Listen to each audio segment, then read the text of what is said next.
Hello, Dr. Groves and classmates. This is Nicole Dalton, and this is my MPA 530 week number 6 multimedia discussion board. And in this week's discussion board, we will be covering taxation, including the City of Rancho Cucamonga's top 3 revenue generating sources and whether or not those are regressive or progressive and how they fall into those categories. A little housekeeping before I get started. All of the sources and the journals that I used for this presentation are located on the bottom of each slide. And with that, I'll get started with this week's presentation. The City of Rancho Cucamonga's top 3 revenue generating sources. At number 1, sales and use tax, $28.19 million. Number 2, property tax in lieu of VLF at $21.8 million. And the third is charges for services at $7.6 million. And before I identify whether or not this is progressive or regressive, it's important to define what each of those are. So regressive taxes hurt low-income earning households. Progressive taxes impact higher income earning households. And for the last is proportional taxes, which is becoming more and more common today. And this attempts to treat every individual as the same and not to hurt either or income earner. The City of Rancho Cucamonga's top generating revenue source is sales and use tax, coming in at 40.74% of the general fund. And the sales tax is regressive because let's say there's a specific percentage for each individual every month for sales tax. That impact is going to be much higher on people of a lower income as compared to somebody who has a higher income. Let's say each month everybody is taxed 8%. If somebody makes $100 a month, now that person is only going to have $92 after being taxed.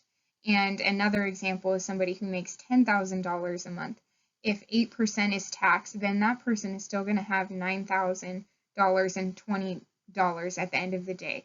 So they're going to be impacted much less than somebody who earns less each month. And in the article by Nicholas and Wemp, they support this statement, saying that they argue regressiveness in the taxation of salaried income is unfair and unethical. They also offer 2 alternatives to regressive taxes, which includes one which is revenue neutral and another that is revenue generating. So it is possible to have taxes that are not regressive and more fair to each individual. The second highest revenue generator for the city is property tax at 30.47%. And 2 different arguments could be made on property taxes. One could say that property tax is progressive. The reason is that not everybody is going to be a homeowner. Therefore, somebody who rents a home is not going to have to pay that property tax every year. But a different argument could be made that property tax is regressive because if a low-income earning family owns a home in Rancho Cucamonga, they're going to be charged the same income tax as somebody with a higher income earning family. So it's going to hurt the lower income family a lot more than the higher income earning family. And the journal article that I found by Oates and Fischel supports this exact discussion in the competing views on whether or not the property tax is progressive or regressive. And they conclude their article stating that there are clear situations where tax discourages some individuals from investing in housing due to the burden of the tax on a homeowner.